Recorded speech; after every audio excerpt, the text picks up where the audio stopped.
Pristatome jums vokiškos kokybės įvairių pastatų konstrukcinius gaminius, kurie sukūriami ir pilnai įgyvendinami pagal kiekvieno kliento norus. Statybinė kompanija, kuri projektuoja, gamina pastatus ir jeigu užsakovas pageidauja, jos galima ir sumontuoti tiesiai pas užsakovo objektą. Tie pastatai skirti viskam, labai platus panaudojimas.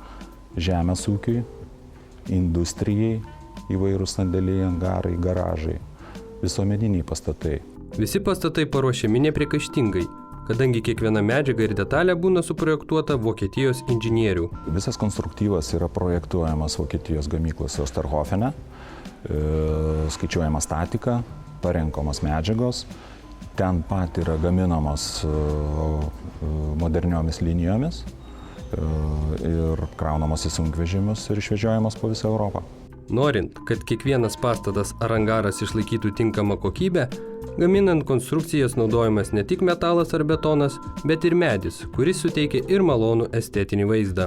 Konstrukcijos pagrindai yra gaminamos iš metalo, konstrukcinio IP profilio arba klijuoto medžio. Taip pat naudojamas ir grynas medis konstrukcijų gamybai ir visų šitų medžiagų kombinacijai.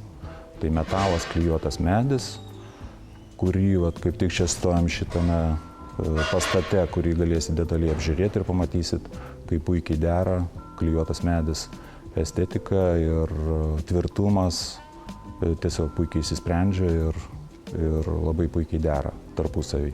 Šiuo metu su šiais vokiškais gaminiais realizuojami 2 projektai. Vienas jų – Vilkijoje statomas didžiulis modernus šaldytuvas, skirtas mėsos gaminiams. Vilkijoje jūs pamatysit pastatą, industrinį pastatą skirtą šaldytiems mėsos produktams.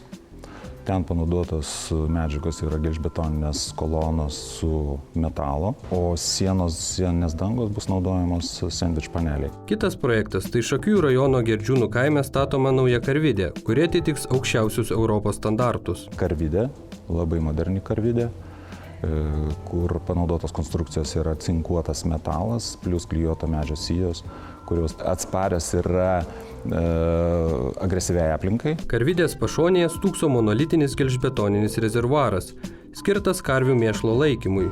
Tai bendras vokiečių inžinierių ir Lietuvos statybininkų darbas. Dar vienas išskirtinis produktas, kurį norėčiau pristatyti, tai yra gelžbetoniniai monolitiniai rezervuarai, kurie yra skirti įvairiems skysčiam ir biriem produktam.